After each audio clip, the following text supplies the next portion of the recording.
Mohon izin Bapak Ibu semua untuk memulai kegiatan pada siang hari ini. Pergi ke pasar membeli manik-manik. Terbang bebas si burung camar. Selamat diseminasi temanku Budani. Semoga sukses dan juga lancar. Assalamualaikum warahmatullahi wabarakatuh.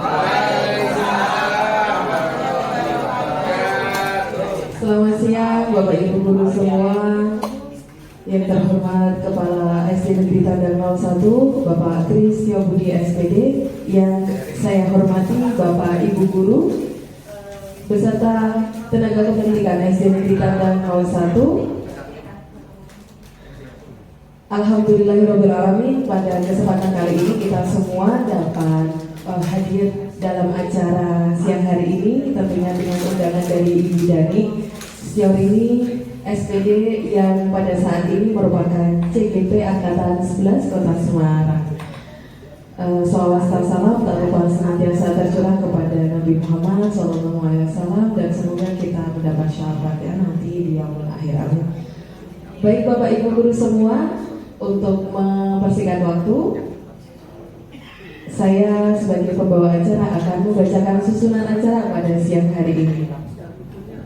Acara yang pertama yaitu pembukaan, acara yang kedua acara inti yaitu diseminasi yang akan disampaikan oleh Ibu Dani Istiorini SPD. Acara yang ketiga dilanjutkan dengan ice breaking. Acara yang keempat yaitu closing statement, dan acara yang kelima yaitu penutup. Bapak Ibu guru yang berbahagia, marilah kita buka acara pada siang hari ini dengan membaca basmalah bersama-sama untuk teman-temanku yang beragama selain Islam dapat menyesuaikan diri.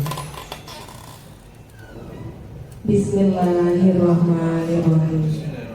Baik, terima kasih. Acara yang kedua yaitu acara inti diseminasi yang akan disampaikan oleh teman saya yaitu Ibu Dani Istiorini SPD. Kepada Ibu Dani Istiorini SPD kami persilahkan. Semangat. Bismillahirrahmanirrahim. Selamat siang semuanya, Bapak Ibu guru beserta Bapak Kepala Sekolah. Yang terhormat Bapak Trisyo Budi SPD selaku Kepala SD Negeri Tandang 01, Bapak Ibu guru semuanya yang saya sayangi semuanya, terima kasih sudah meluangkan waktunya untuk mendengarkan diseminasi tentang budaya positif. Di sini saya sebagai suatu tugas untuk saya menjadi CGP Angkatan 11, maka saya harus mendiseminasikan kepada Bapak Ibu guru semuanya. Sebenarnya untuk budaya positif itu Bapak Ibu guru semuanya sudah paham semuanya, sudah melakukan semuanya. Tapi dengan kegiatan ini semoga Bapak Ibu semuanya semakin paham.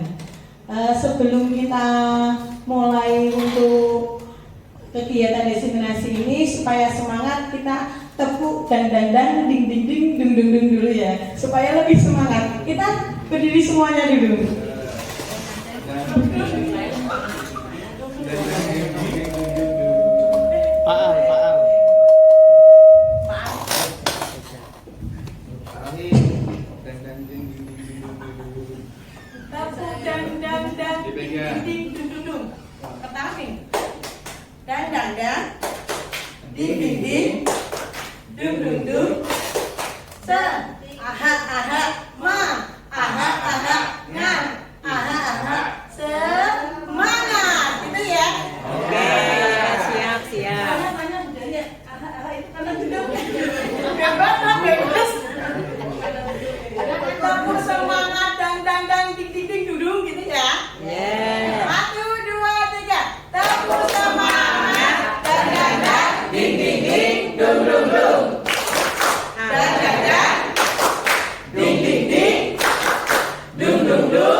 budaya disiplin positif. Di dalam budaya positif ini ada perubahan paradigma belajar, disiplin positif, kebutuhan dasar manusia, motivasi perilaku manusia, posisi kontrol restitusi, keyakinan kelas, segitiga restitusi. Jadi dalam budaya positif itu ada 1, 2, 3, 4, 5, 6, 7 materi. Jadi untuk menjadikan kita menjadi budaya positif, kita harus melakukan 5 kegiatan ini. Selanjutnya pembelajaran dengan paradigma baru. Karena kita itu sebagai pelajar profil, karena kurikulumnya Merdeka Belajar, maka kita harus mempelajari profil pelajar Pancasila. Yang ada berapa pilar Bapak Ibu? Profil pelajar Pancasila ada berapa pilar? Ini 1, 2, 3, 4, 5, 6. Ada 6 pilar. Di mana yang pertama biasanya apa? Tepu apa itu? Pelajar Pancasila itu. Belajar beriman bahwa Tuhan ya, dan berakhlak mulia, bertanggungan, kreatif dan bernalar kritis. Nah, semua kegiatan harus berpilar pada profil pelajar Pancasila yang tujuannya harus ada 6 dimensi ini. Pembelajaran paradigma baru atau kurikulum merdeka merupakan pembelajaran yang berorientasi pada penguatan kompetensi dan pengembangan karakter yang sesuai dengan dimensi profil pelajar Pancasila. Jadi dimensi 6 dimensi ini harus selalu kita terapkan dalam pembelajaran kita. Selanjutnya, yang pertama tentang disiplin positif. Yang kedua, disiplin positif itu apa? Budaya positif menuju profil pelajar Pancasila diawali dengan membuat keyakinan kelas.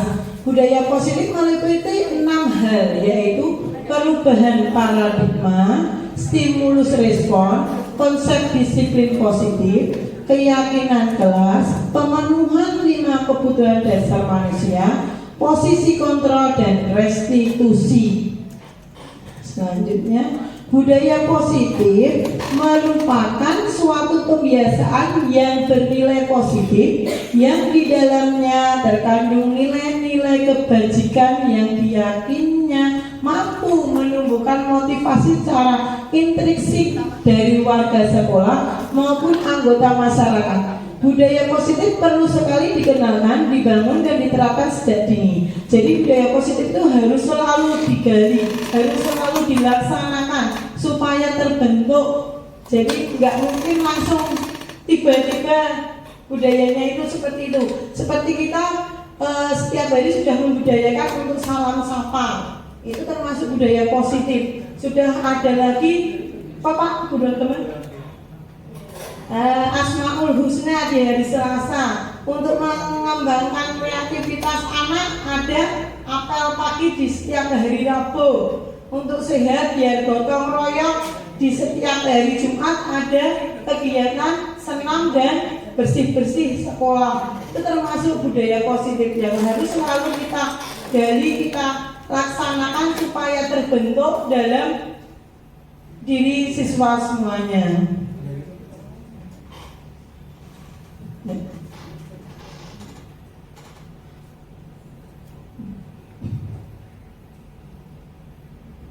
Kebutuhan dasar manusia. Manusia itu mempunyai kebutuhan dasar. Yang pertama, kebutuhan bertahan hidup, survival. Yang kedua, kebutuhan cinta dan kasih sayang. Yang ketiga, kebutuhan penguasaan atau pengakuan. Yang keempat, kebutuhan kebebasan atau kebutuhan dan pilihan. Yang kelima, kebutuhan akan kesenangan. Nah, di sini ada sebuah video tentang kebutuhan dasar manusia. Sebentar.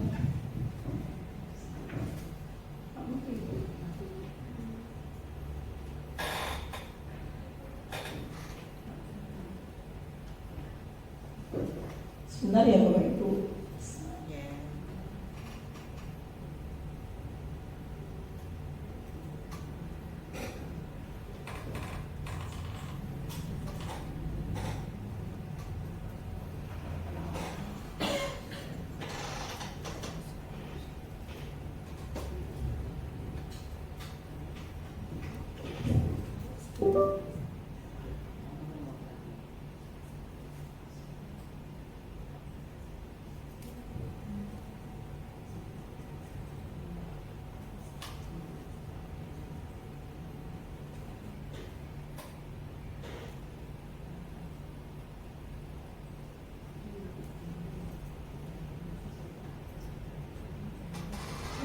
3 tanda anak-anak memiliki kemampuan pemrogram. Pertama, anak terus-menerus main games, misalnya Roblox atau Minecraft. Artinya, dia sudah menjadi bagian. Halo semuanya, di video kali ini Miss akan membahas tentang kebutuhan dasar manusia. Nah, kenapa yang harus kita penuhi? Jadi setiap tindakan yang kita lakukan biasanya memiliki tujuan. Nah, ketika tujuan dari tindakan kita tercapai, maka kebutuhan kita akan sesuatu tercapai juga. Contoh, misalnya, kenapa anak-anak mengambil makanan teman? Oh, karena lapar. Ketika kalian lapar, kalian makan, maka kebutuhan kalian terhadap makanan tersebut terpenuhi. Kenapa harus makan? Ya karena saya harus hidup, seperti itu. Berikutnya, nah di sini ada cerita, ya. Jadi cerita ini tentang seorang anak. Nah, temannya di sini berkata, "Duh, kamu ini tadi terlambat, gangguin teman, sekarang buang sampah sembarangan. Aduh, Bom-bom selalu saja buat gaduh, padahal sudah sering dinasihati guru." Nah, nama anak yang berbuat gaduh itu namanya Bom-bom. Kemudian Bom-bom berkata, "Ya deh, maaf, lain kali tidak aku ulangi." Nah, kira-kira kenapa Bom-bom melakukan tindakan tersebut? Anak-anak teringat, setiap tindakan yang kita lakukan memiliki tujuan. Kira-kira apa tujuan Bom-bom? Kenapa dia terlambat, mengganggu temannya, dan buang sampah sembarangan? Nah, kebutuhan dasar apa yang tidak terpenuhi sehingga Bom-bom harus melakukan hal-hal tersebut? Kita cari tahu sekarang. Nah, jadi anak-anak, ada 5 kebutuhan dasar manusia. Yang pertama, sini survival, lingkaran tengah. Survival artinya kebutuhan untuk bertahan hidup. Kemudian ada juga kebutuhan dasar akan rasa cinta kasih sayang, belonging. Kemudian ada kebutuhan dasar akan kekuasaan atau pengakuan, power. Kemudian ada juga kebutuhan dasar akan kesenangan, fun. Dan yang terakhir adalah kebutuhan dasar akan kebebasan, freedom. Ya. Nah, berikut penjelasan dari masing-masing poin 5 kebutuhan dasar manusia. Yang pertama, survival atau kebutuhan bertahan hidup. Nah, setiap orang kalau tanya, apa kebutuhan untuk bertahan hidup? Pasti makan, minum, sehat, kemudian punya rumah, kemudian merasa aman. Kalau tidak merasa aman, kita susah berlanjut. Contoh, kalau misalnya di situasi atau di tempat yang sering ada perang, orangnya tidak merasa aman, maka kebutuhan untuk bertahan hidupnya akan tinggi. Mereka harus mencari bagaimana caranya untuk bertahan hidup. Ketika merasa nyaman, maka kebutuhan bertahan hidup itu sudah terpenuhi. Nah, contohnya di sini, jika Bom-bom tadi melakukan misalnya terlambat ke sekolah, kasus yang pertama, karena dia harus membantu ibunya yang berjualan di pasar, maka kebutuhan dasar yang tidak terpenuhi dan harus dicari oleh Bom-bom adalah kebutuhan bertahan hidup. Kenapa? Karena dia membantu ibunya dulu berjualan di pasar supaya dapat uang, bisa beli makanan dan tidak kelaparan. Jadi ada tindakan atau ada penyebab di balik tindakan Bom-bom terlambat ke sekolah. Seperti itu. Nah, berikutnya yang kedua adalah kebutuhan akan kasih sayang atau belonging. Contohnya seperti apa? Rasa menyayangi dan disayangi, memberi dan menerima perhatian, perasaan diterima dalam lingkungan, baik itu keluarga, sekolah maupun masyarakat, dan rasa menjadi bagian dari kelompok. Nah, jika Bom-bom melakukan kegiatan tadi, misalnya tindakannya tadi ya, tindakan terlambat, kemudian mengganggu teman, dan juga membuang sampah sembarangan untuk diperhatikan oleh temannya, dinasehati oleh gurunya, ditegur, karena tidak ada yang memperhatikan di rumah, maka kebutuhan dasar yang tidak terpenuhi dalam diri Bom-bom adalah kebutuhan akan kasih sayang. Dia berharap jika dia melakukan tindakan tersebut terlambat, mengganggu temannya, dan juga membuang sampah sembarangan, guru akan memanggil orang tuanya. Jadi orang tuanya akan lebih memperhatikan Bom-bom. Bisa jadi itulah tujuan dari tindakan Bom-bom yang terlambat, mengganggu temannya, dan juga membuang sampah sembarangan tadi, yang melanggar peraturan tersebut. Nah, bagaimana jika misalnya jika Bongbong sudah memiliki perhatian tersebut, maka kebutuhan seperti apa? Contohnya, yang pertama, merasa diakui prestasi dan kemampuannya, didengar dan merasa berharga, dihormati, dipercayai, dan dapat memberi pengaruh kepada orang lain. Nah, jika misalnya Bongbong melakukan tindakan tadi untuk membuat temannya misalnya, kenapa kamu ganggu teman? Dan temannya akhirnya takut, maka di sana Bongbong memiliki kebutuhan akan kekuasaan, membuat temannya takut dan tidak berani melakukan dia. Misalnya seperti itu. Contoh positif dari kebutuhan akan kekuasaan atau pengakuan ini, misalnya ketika anak-anak benar menjawab pertanyaan dari guru, kemudian gurunya mengapresiasi dengan bilang, kamu pintar, bagus, keren. Nah, di sana ada rasa senang. Ketika anak senang, merasa diakui, itulah kebutuhan kekuasaan atau pengakuannya sudah terpenuhi. Lalu di sini yang keempat adalah kebutuhan dasar akan kesenangan atau fun. Nah, apa saja contohnya? Contohnya adalah kebutuhan dasar akan kesenangan ini bisa dalam bentuk bermain, kemudian iseng menjadi teman. Jadi senang anak-anak melihat ketika temannya ekspresinya lucu, mungkin karena kalian isengi atau jahili seperti itu. Suka bercanda, suka lucu, kemudian menikmati apa yang dilakukan. Ketika anak-anak melakukan sesuatu karena diperintah, disuruh, dipaksa, maka di sana tidak akan ada kesenangan. Jadi anak-anak akan mencari kesenangannya. Contoh, Bongbong anaknya jahil, suka sekali mengganggu temannya. Itu alasan kenapa dia mengganggu temannya, untuk melihat ekspresi temannya yang lucu ketika dijahili. Maka kebutuhan dasar yang ingin dipenuhi oleh Bongbong adalah kebutuhan akan kesenangan atau fun. Yang terakhir adalah kebutuhan akan kebebasan atau freedom. Tidak ada manusia satupun yang suka dikekang. Ya, semuanya ingin merdeka istilahnya. Nah, seperti apa? Yang pertama, ingin mandiri, bisa menentukan sendiri, memiliki pilihan, tidak ditentukan oleh orang lain untuk ini itu. Kemudian, tidak dikekang orang lain, artinya diatur dan suka mencoba. Nah, contoh di sini, kebutuhan akan kebebasan. Jika misalnya Bongbong adalah anak yang tidak suka mengikuti aturan dan tidak suka misalnya buang sampah pada tempatnya, dia sukanya buang sampah, ya udah gimana, suka-suka dia. Maka di sana yang ingin dipenuhi oleh Bongbong adalah kebutuhan akan kebebasan. Sayangnya tindakan Bongbong ini negatif. Contoh positif dari kebutuhan akan kebebasan misalnya mandiri. Ketika anak-anak misalnya diatur harus belajar jam 9 pagi, padahal anak pengennya belajar jam 11 siang. Kenapa jam 9 pagi tidak mau? Karena saya masih ngantuk, jam 11 baru saya bisa belajar dengan fokus seperti itu. Nah, ketika anak memiliki pilihan, bisa memilih untuk belajar jam 11, di sana anak-anak sudah bisa memenuhi kebutuhan anak-anak akan kebebasan. Seperti itu. Tidak dikekang, tidak diatur oleh orang lain. Nah, jadi itu tadi 5 kebutuhan dasar manusia.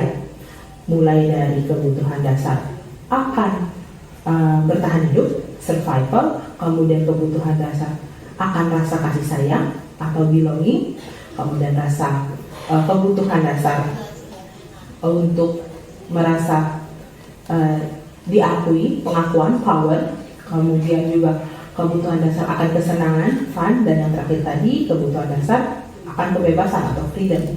Nah, lalu bagaimana ketika anak-anak belajar? Apakah harus ada aspek atau poin dari 5 kebutuhan dasar itu yang dipenuhi? Tentu. Lalu,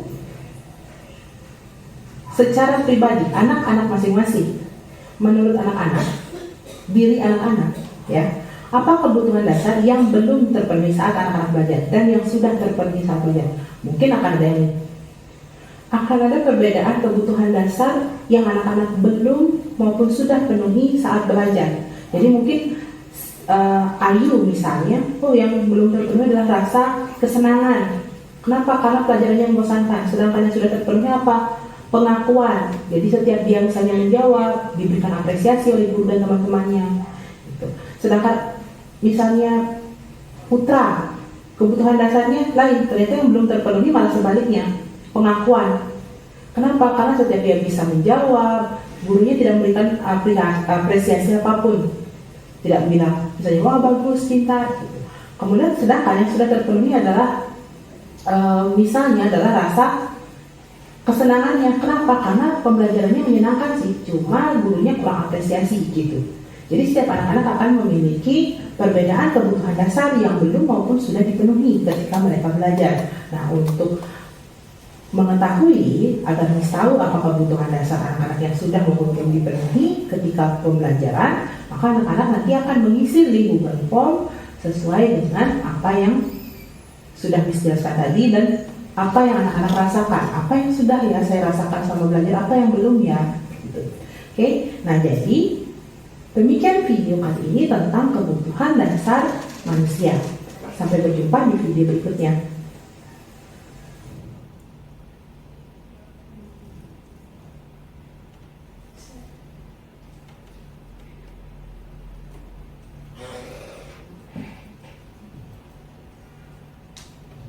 Dari video tadi Bapak Ibu semuanya sudah mengetahui kebutuhan dasar manusia, dan setiap anak semuanya itu memiliki kebutuhan dasar, di mana setiap dia melakukan sesuatu pasti ada kebutuhan dasar yang dia inginkan. Biasanya seperti muridnya Miss Dipa itu. Siapa Miss?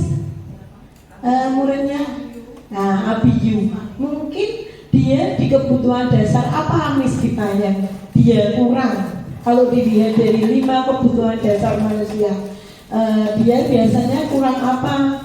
Mungkin kurang kasih sayang, atau kebutuhan akan kesenangan. Biasanya Abiyu sama Ismail sukanya kan usil ya Miss? Apa Miss? Kebutuhan cinta dan kasih sayang ya. Itu contoh dari kebutuhan dasar manusia. Jadi sebagai seorang guru kita harus tahu dan paham tentang kebutuhan dasar manusia ini. Kebutuhan dasar murid-murid kita, supaya kita paham bahwa apa yang dia lakukan itu ada dasarnya, bahwa ada kebutuhan dasar manusia. Dia melakukan seperti itu kenapa sih? Jangan selalu langsung di-judge bahwa saya nakal, ini tuh gini. Enggak, jadi kita semakin paham, biar kita tahu kebutuhan dasarnya dia itu sebenarnya kurang apa di dalam pembelajaran itu, dia itu kurang apa, dan biar kita itu bisa memberi solusi caranya bagaimana untuk supaya dia itu nyaman di dalam kelas. Biasanya karena di lingkungan kita itu banyak yang kurang ngasih sayang, maka gurunya lah yang harus banyak-banyak memberi kasih sayang, gitu ya. Mungkin ada kebutuhan dasar lain di antara murid-murid kita yang ada di sini selain Miss Dipa, Bu Nek, kebutuhan dasar apa biasanya muridnya? Kurang kasih sayang. Oh, banyak juga ya. Banyak-banyaknya kita di SD Tandan 1 ini kurang kasih sayang ya teman-teman semuanya. Ya itu. Jadi kita harus tahu anak itu melakukan sesuatu hal itu, kita gali lagi kebutuhan apa yang sebenarnya dia belum terpenuhi. Kadang kalau anak itu minta makanan orang lain, berarti dia biasanya kurang untuk bertahan hidup. Seperti muridnya Bu Vika ya, Bu Vika, yang tidak pernah diberi uang saku ya, itu termasuk kebutuhan bertahan hidupnya itu, karena dia nggak pernah diperhatikan orang tua, maka dia ada kebutuhan dasar manusianya yaitu bertahan hidupnya untuk meminta temannya.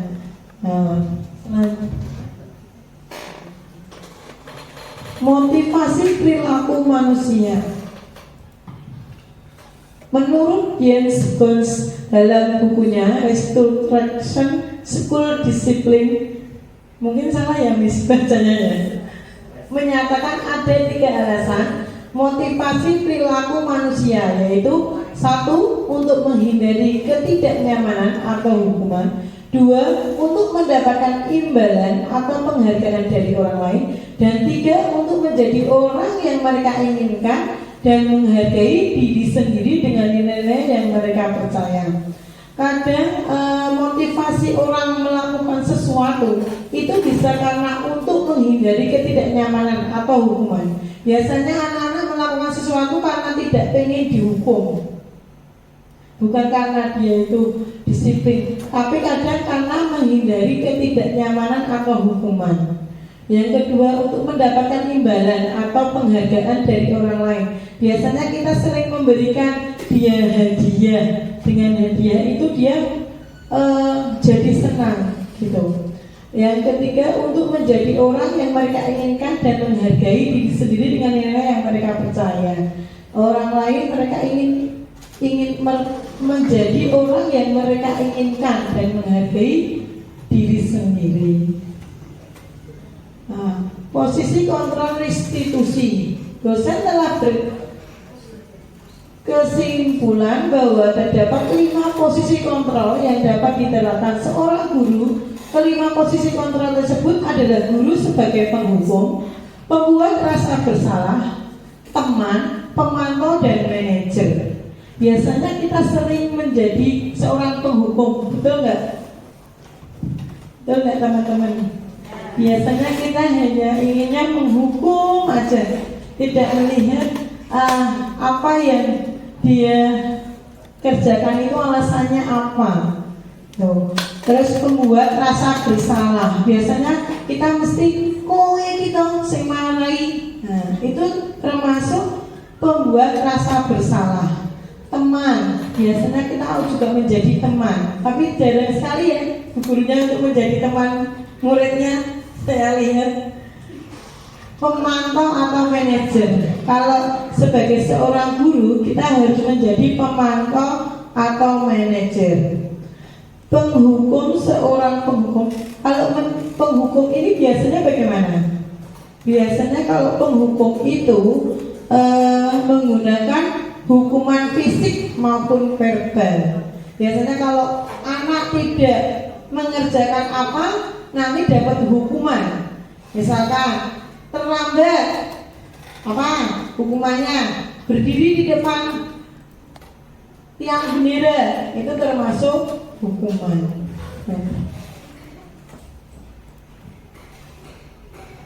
Membuat merasa bersalah. Pada posisi ini biasanya guru akan bersuara lebih lembut yang biasa dilakukan pembuat merasa bersalah, biasanya berceramah, menunjukkan kekecewaan mendalam dampak pada murid. Dari seorang pembuat merasa bersalah adalah murid akan merasa rendah diri, merasa gagal dan tidak berharga. Jadi kalau kita sering pembuat rasa bersalah, nanti muridnya menjadi rendah diri.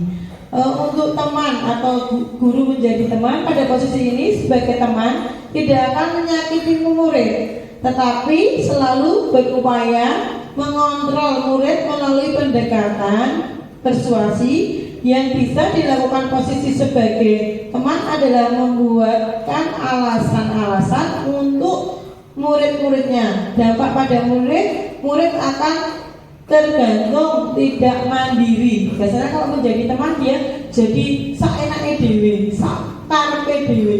Kalau sering-sering kita menjadi teman, dia terus, kalau orang Jawa bilang itu melunjak. Nah, kalau kita sering menjadi teman buat dia, jadi dia menjadi melunjak. Jadi dia itu nggak tahu apa ya perbedaan antara guru dan murid. Jadi manja, terus pengennya apa-apa dituruti terus gitu. Tuh. Terus kalau menjadi manajer, seorang manajer telah memiliki keterampilan di posisi teman maupun pemantau. Jadi kalau manajer itu bisa menjadi teman, bisa menjadi pemantau. Jadi tidak hanya teman saja atau pemantau saja. Dan dengan demikian bisa jadi di waktu tertentu kembali kepada kedua posisi tersebut bila diperlukan. Guru pada posisi ini biasanya posisi di mana guru berbuat sesuatu bersama dengan murid, mempersilahkan murid mempertanggungjawabkan perilakunya. Jadi kalau murid itu melakukan kesalahan, biasanya itu guru itu bertanya alasannya kenapa. Jadi tidak langsung menjudge, tidak langsung menghukum, tidak langsung. Jadi ada apa sih dia melakukan seperti itu? Kenapa sih kok dia nggak terlambat berangkat sekolah? Apakah karena dia bani bocor atau karena dia kesiangan bangunnya? Itu biasanya seorang manajer selalu menanyakan dulu alasan apa yang anak itu lakukan.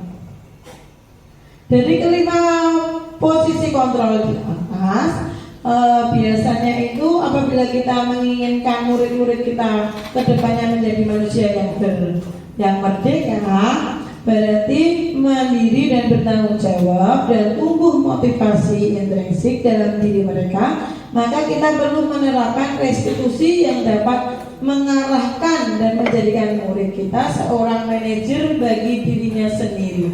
Jadi kita bisa melatih anak menjadi manajer bagi dirinya sendiri. Di dalam posisi kontrol manajer, murid oleh guru diajak mengevaluasi diri, bagaimana menjadi diri yang lebih baik, menganalisa kebutuhan dirinya dan menganalisa kebutuhan orang lain.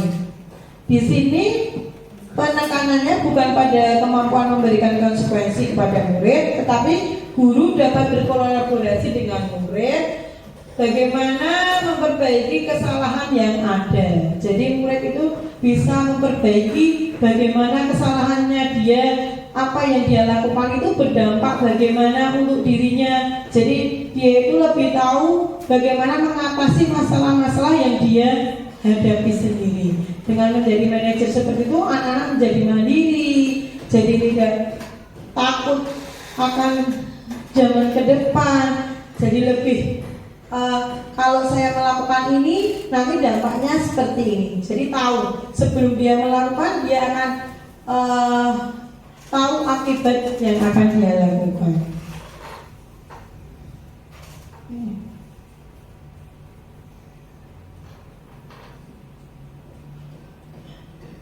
Nah, ya sekarang keyakinan kelas. Keyakinan kelas, Bapak Ibu guru semuanya sudah terbiasa melakukan keyakinan kelas. Biasanya kita lakukan di awal pembelajaran atau di awal kita naik kelas ya. Keyakinan kelas ini, mengapa keyakinan kelas? Mengapa tidak peraturan kelas saja?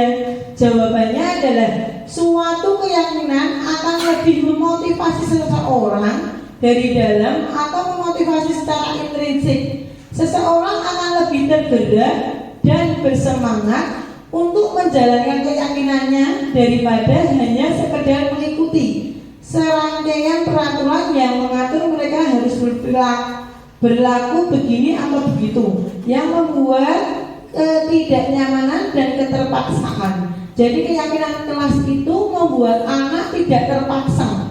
Ini terjadi dari keyakinan kelas ini terbentuk dari keinginan anak sendiri. Biasanya keyakinan kelas ini kita lakukan pertama kalinya itu kita melihat peraturan sekolah itu bagaimana, atau peraturan dulu. Dari kata-kata peraturan tadi kita bisa menurunkan menjadi kalimat yang lebih halus lagi. Jadi kalau keyakinan kelas dilarang membuang sampah, untuk kalimatnya yang lebih halus lagi berarti buanglah sampah pada tempatnya. Jadi keyakinan kelas itu bukan hanya perintah saja, dia lebih halus. Jadi memerintah tapi tidak kelihatan. Jadi membentuk mindset anak itu tidak tergerak karena hukuman, tapi dia tergerak akan dirinya sendiri. Untuk itu keyakinan kelas ini biasanya kita lakukan itu kita melihat peraturan yang ada di sekolah, kemudian kita turunkan dari peraturan tersebut, kita turunkan menjadi kalimat positif. Dan keyakinan kelas ini terbentuk bukan karena guru yang langsung menetapkan, tetapi mengajak semua siswa, semua anggota kelas untuk menjadikan keyakinan kelas. Jadi setiap anak itu memiliki hak atau memiliki suara untuk apa yang dia inginkan, gitu. Jadi tidak hanya langsung membuat keyakinan kelas, lihat di Google, oh ada keyakinan kelas seperti ini, bukan. Jadi benar-benar keyakinan kelas ini terjadi karena kita benar-benar bermusyawarah dengan anak, apa yang dia inginkan kita gali. Kita nanti akan mengarahkan dari peraturan itu apa yang mau kita inginkan di keyakinan kelas nanti. Dan keyakinan kelas nanti itu tidak perlu yang banyak sekali yang mengakibatkan anak pusing di keyakinan kelas apa ini. Jadi kita keyakinan kelas itu sedikit tapi benar-benar terjadi. Jadi jangan banyak tapi tidak dipraktekkan. Jadi keyakinan kelas ini nanti bisa membuat budaya disiplin positif pada anak-anak semuanya. Jadi bagi teman-teman yang masih membuat keyakinan kelas itu hanya yang penting membuat saja, mari mulai sekarang ayo kita membuat keyakinan bersama dengan siswa. Walaupun ini sudah bulan Agustus nggak apa-apa, kita rubah lagi, kita benahi lagi bagaimana keyakinan kelas itu terjadi karena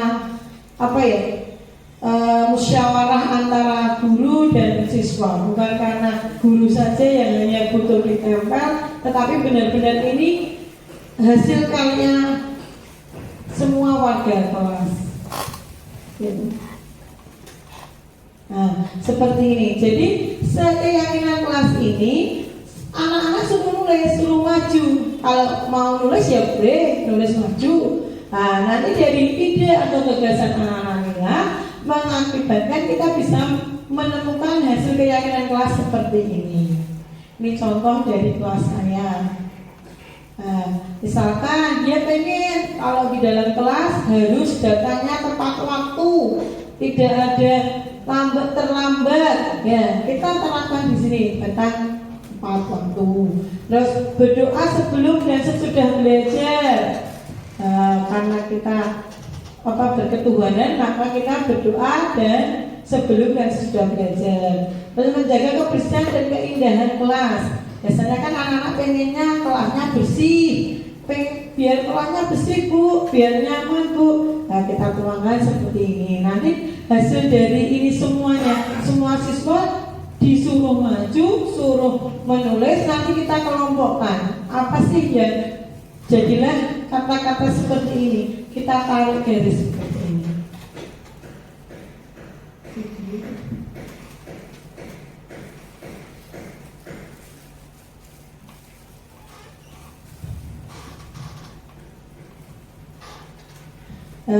Ini selanjutnya segitiga restitusi.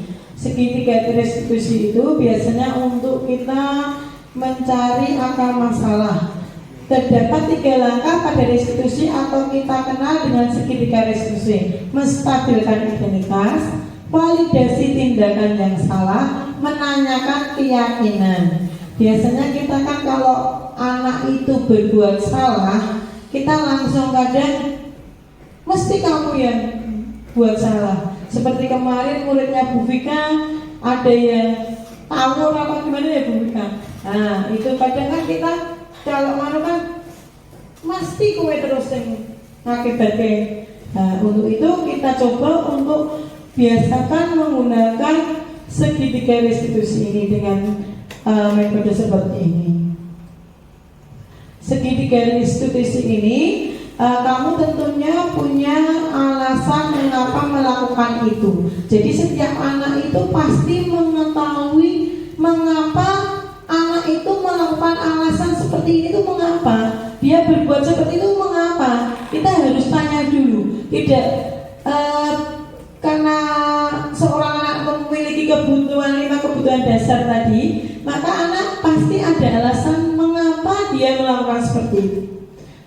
Kemudian adakah cara yang lebih efektif untuk mendapatkan apa yang kamu butuhkan? Jadi kenapa kamu melakukan seperti itu? Apa ada alasan yang cara lain untuk mendapatkan keinginan yang kamu inginkan tadi? Terus keyakinan kelas apa yang telah kita sepakati. Jadi kalau segitiga restitusi ini kita kaitkan dengan keyakinan kelas yang kita sepakati. Jadi nanti itu dia itu melanggar keyakinan kelas apa, gitu. Jadi biar dia itu tahu, oh ternyata kalau saya itu datangnya terlambat, berarti saya melanggar keyakinan kelas tentang disiplin waktu. Jadi dia tahu, kalau disiplin waktu itu dampaknya bagaimana.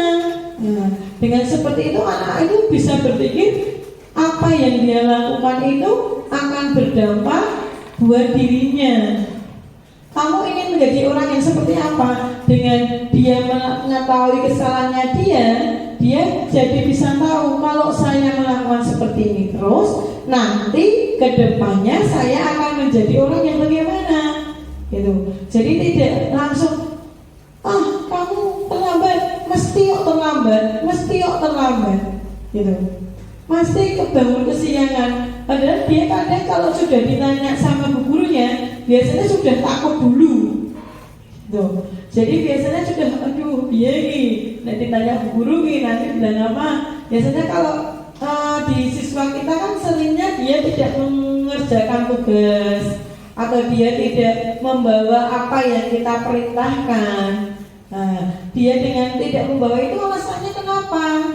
Mungkin dia sebenarnya sudah bilang sama orang tua, tapi kadang orang tua itu ya tidak respon. Nah, kadang dia mau bicara jujur sama bu gurunya, dia takut karena sering dibuat tidak ditanya mengapa dia berbuat seperti itu. Kadang bu gurunya itu kalau menanya itu sudah sama mendelik, jadi muridnya juga takut. Kalau mau bilang jujur itu juga takut. Disitulah maka karena kita sudah belajar segitiga restitusi ini, mari kita semuanya kalau mengatasi masalah yang ada di kelas kita gunakan segitiga restitusi ini supaya anak itu menjadi kedepannya nyaman, merasa kalau berbuat salah itu ya pasti dia itu takut, tapi tidak takut karena karena hukuman ancaman yang ada, tapi dia takut akan bahwa disiplin positif itu memang berguna buat kita. Jadi kedepannya kalau saya nanti itu selalu seperti itu, nanti dampaknya itu dampaknya itu jelek buat diri sendiri. Jadi untuk itu dia itu tahu, bisa introspeksi diri, bisa berbuat baik bukan karena dia takut dihukum, tapi karena kesadaran akan dirinya sendiri. Jadi sesuatu yang kita lakukan itu akan kembali kepada kita. Gitu.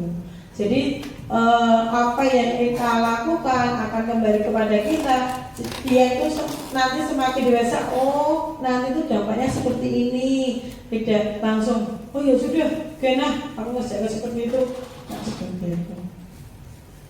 Nah, ini seperti saya kemarin melakukan kasus yang pertama, yaitu Naila siswa kelas 5 tidak memakai atribut lengkap saat upacara bendera. Ternyata Naila lupa membawa topi sebagai atribut kelengkapan seragam. Sebenarnya ini ada videonya.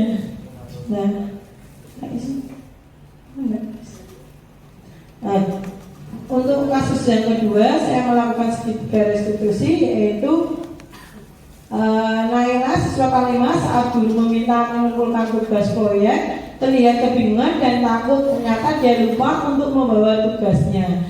Biasanya kan kalau anak lupa membawa tugas dia kan mesti takut. Untuk itu saya biasanya memanggil anak untuk bertanya mengapa dia melakukan seperti itu, tindakan apa, alasannya apa, terus kedepannya dia melanggar keyakinan kelas yang mana, terus nanti itu kalau melanggar terus itu dampaknya bagaimana. Dari apa yang saya sampaikan, mungkin ada yang mau bertanya sebelum saya tutup.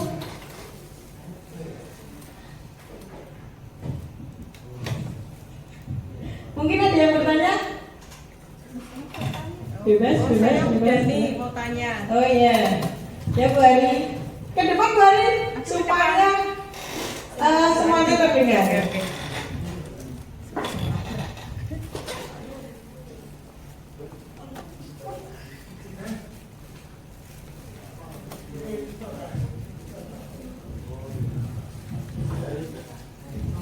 Terima kasih Bu Dani atas waktunya tentang disiplin positif ini sangat bagus sekali. Bagaimana kita sebagai guru kalau di dalam kelas kita mengalami anak-anak yang emosinya itu labil sekali, seperti tadi ada muridnya Bu Dipa, Bu Neti atau Bu Tika ya. Nah, saya juga mengalami agar kita tidak terpancing emosi anak itu. Bagaimana kita apakah harus dihukum, bagaimana cara menerapkan disiplin positif itu sendiri. Kadang anak itu lupa setelah kita membuat kesepakatan kelas atau disiplin positif, mereka sering melanggar. Nah, kita sebagai guru, bagaimana Bu Dani? Saya mohon sarannya. Terima kasih. Terima kasih Bu Ari. Untuk pertanyaan yang kedua, nanti saya jawabnya langsung semuanya saja ya. Iya. Ya. Oh ya, ramai.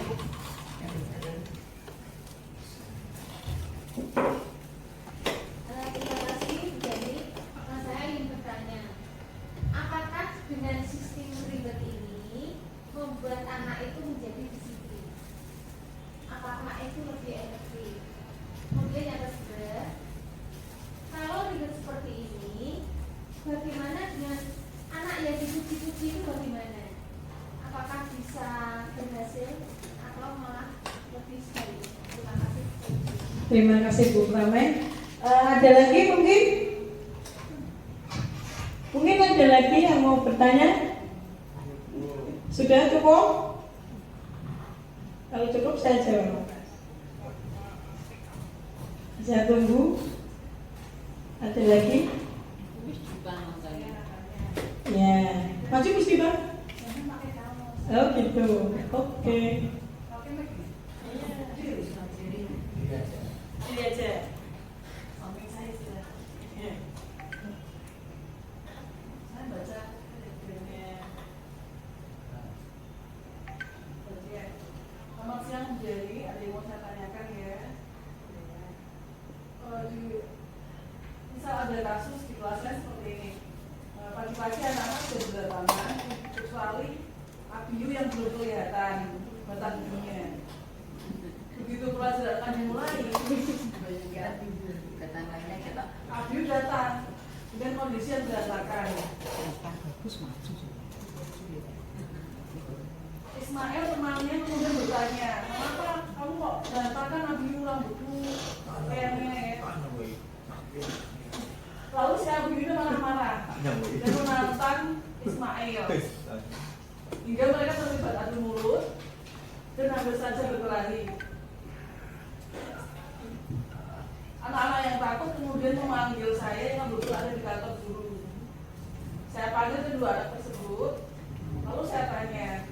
Ternyata Abiu tidak suka kalau dibilang berantakan dan sering terlambat ke sekolah. Sehingga hatinya Abiu itu kalut. Lalu untuk langkah sendiri dari institusi untuk di kelas saya itu nanti kira-kira seperti apa? Terima kasih. Ya, terima kasih Miss Dipa. Saya cukupkan 3 pertanyaan dulu ya Bapak Ibu. Untuk pertanyaan yang pertama dari Bu Ali tentang ada emosi yang biasanya anak-anak membuat kita jadi emosi ya, terpancing emosi itu. Kalau kita terpancing emosi, jawabannya biasanya berarti kita terrespon pada kebutuhan kita. Jadi bukan kebutuhan anak. Ini biasanya karena punya perasaan negatif emosi itu, gitu. Misalnya karena asumsi atau label negatif ke anak tersebut, maka mengakibatkan kita sebelum dia apa-apa itu kita sudah emosi saya marah sih, gitu. Jadi bukan karena kita sudah tahu cahaya kita seneng iki marai nakal, berarti kan sebelum itu kita sudah mengabaikan si anak itu. Jadi menumbuhkan emosi kita, gitu. Tenangkan diri dulu sebelum proses itu. Jadi kita harus tarik napas dulu, biar kita itu tidak mudah emosi. Kita alihkan dulu supaya kita itu tidak langsung gemes aku. Gregetan. Iya. Diingatkan bahwa setiap perilaku pasti ada tujuannya. Jadi anak itu diingatkan dulu, diberi pengertian dulu, baru nanti kita itu biar emosi kita juga reda. Anak itu kalau diingatkan, diberitahu dulu, dijelaskan dulu akibat apa yang dia lakukan. Jadi dia biar tahu, oh dampaknya setelah saya melakukan seperti itu, ini tuh seperti ini, gitu. Jadi biar dia tuh tahu apa akibat yang akan dia timbulkan. Biar dia itu tidak hanya melakukan tapi tidak tahu tujuannya. Gitu. Itu Bu Ari. Iya, cukup jelas. Cukup? juga nih, Ya, terima kasih Bu Ari. Sama-sama. Untuk yang pertanyaan yang kedua yaitu sistem reward atau bintang. Biasanya kita kemarin tahun-tahun yang kemarin kita sering menggunakan reward atau sistem bintang sebagai hadiah, juga alat mengontrol atau hukuman. Walau menyenangkan untuk anak, ini tidak efektif Bu. Untuk disiplin positif dalam jangka panjang, reward efisien mengubah perilaku dalam jangka pendek. Jadi reward itu hanya dia itu berbuat itu supaya dapat reward, tidak berubah karena dia itu sadar sendiri, bukan karena dia itu pengen aku gini untuk hadiah. Jadi tujuannya dia tidak tujuan untuk jangka panjang, tetapi tujuan dia hanya karena pengen untuk reward, untuk hadiah, biar dapat hadiah, biar dia itu kebutuhan kesenangannya terpenuhi, gitu. Jadi biar dia itu bisa menunjukkan kepada orang-orang, ini loh aku, gitu. Tapi kalau sudah seperti itu, sudah hilang, ya sudah hilang saja, tidak membekas dalam dirinya. Padahal disiplin positif ini bertujuan untuk kita itu selalu akan terbentuk kebiasaan supaya kita itu akan berkelanjutan, ya. Bukan hanya sesaat, gitu. Berarti keinginan sesaat, itu ya. Untuk yang Bu Dipa, untuk kasusnya tadi, langkah segitiga restitusi yang harus dilakukan. Yang pertama, menstabilkan identitas dulu. Menurut Abiyu, perbuatan Ismail lakukan tadi pagi itu benar atau salah? Jadi ditanya dulu, Ismail kenapa melakukan seperti itu? Benar apa salah? Gitu. Terus kemudian setiap orang pasti pernah melakukan kesalahan. Tidak ada di dunia ini orang sempurna. Jadi Abiyu diajak ngobrol dulu, menstabilkan identitas dulu, bahwa semua perilaku itu kenapa kok seperti itu, alasannya pasti dia punya alasan. Kemudian validasi tindakan yang salah.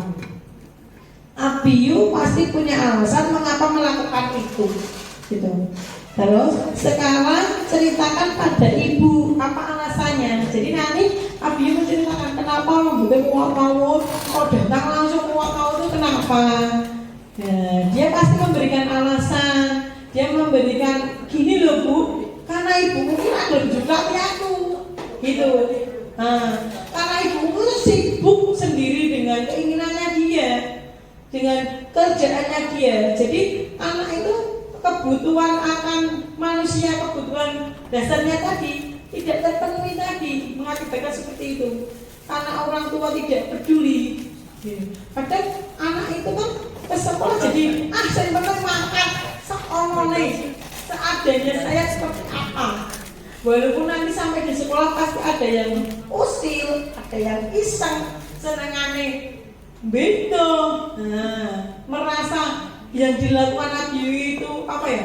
Aneh. Jadi kan dia membuat anak itu, wah ini ada aja nih. Si yang usil tadi kebutuhan yang pengen senang-senang kan, jadi kayak apa ya? Termotivasi untuk itu, gitu.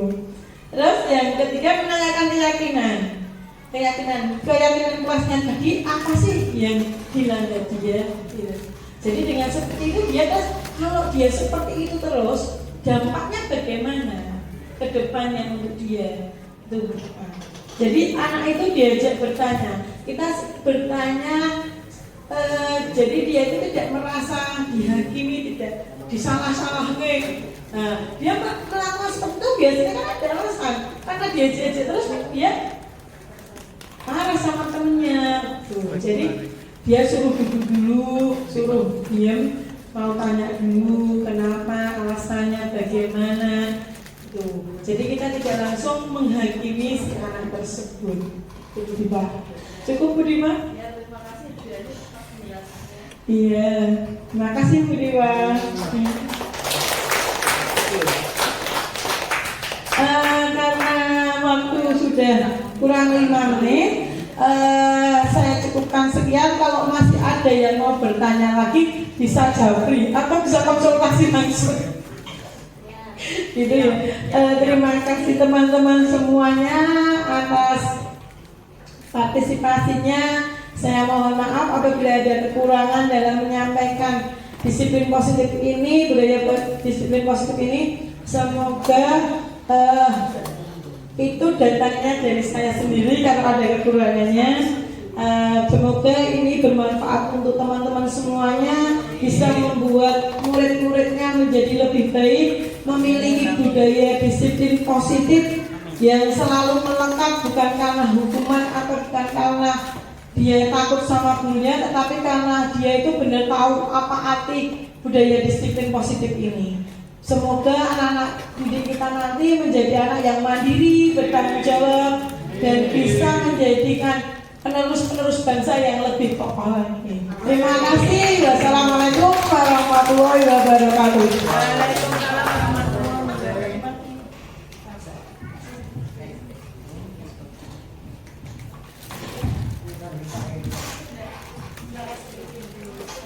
Baik, selanjutnya dilanjutkan dengan ice breaking Bapak Ibu. Jadi untuk acara berikutnya langsung disambung ke Ibu Dani. Monggo.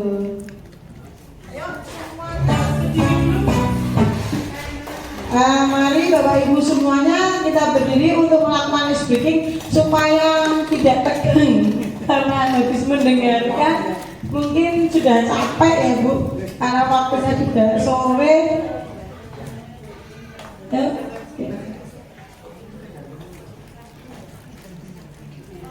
Kita akan lompat ke depan.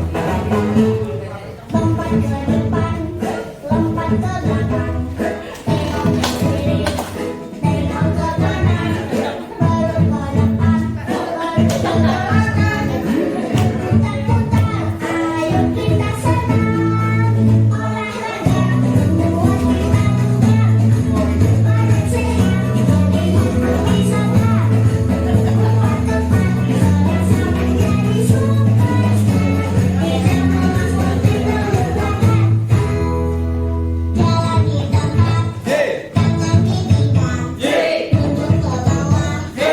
ke atas, setiap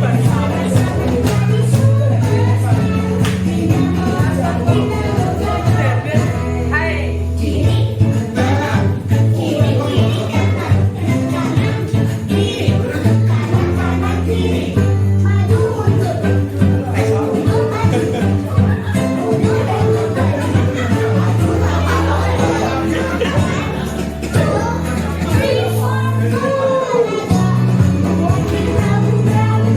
badanku sehat,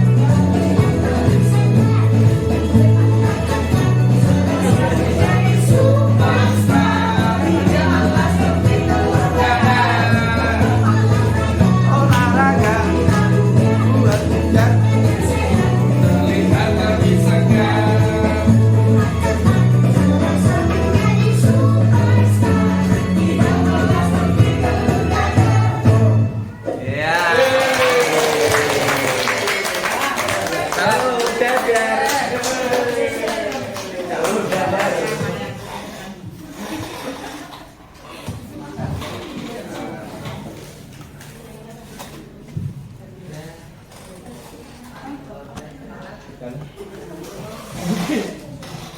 Wah, luar biasa sekali untuk diseminasi yang telah disampaikan oleh Ibu Dani Istiarini SPD. Berikan tepuk tangan yang meriah untuk Ibu Dani Istiarini. Materi yang sangat berbobot dan tentunya sangat kita butuhkan untuk menjadi seorang guru di zaman sekarang ya, karena tantangan guru untuk zaman ini tentunya berbeda dengan zaman ketika dulu kita menjadi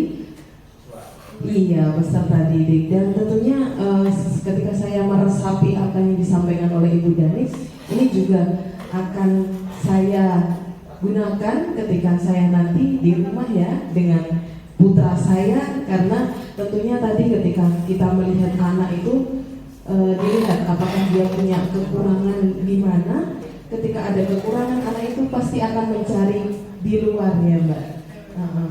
Nah, semoga kita semua bisa menjadi agent of change ya. Masya Allah, luar biasa. Iya Bapak Ibu guru semua, acara selanjutnya adalah salah satu acara yang kita nantikan juga, yaitu closing statement. Walaupun closing statement tapi sangat berbobot juga, dan tentunya sangat kita nantikan apa sih yang akan disampaikan oleh beliau. Oke, daripada saya bertutur kata yang banyak, nah mari kita sambut kepala sekolah kita, kepala sekolah tercinta kita, Bapak Trisya Budi SPD. Berikan tepuk tangan untuk Bapak Trisya Budi SPD untuk closing statementnya. Biasanya closing statement kan sedikit saja ya. Tapi luar biasa Bu Dani, sepintas tadi saya lihat mereka sangat menguasai materi terkait dengan disiplin positif. Saya mendengar sepintas ada 5 kebutuhan dasar. Salah satunya makan. Ya kan, makan? Ya, ini kebutuhan dasar. Nah, kebutuhan dasar itu bisa terpenuhi karena adanya disiplin dan positif, budaya dan positif. Kalau hanya budaya saja, maka untuk mencapai kebutuhan dasar berupa makan bisa dengan cara yang negatif, yang cara-cara tidak benar. Mengapa demikian? Karena yang namanya kebutuhan dasar akan dicapai untuk mempertahankan hidup, benar? Ya.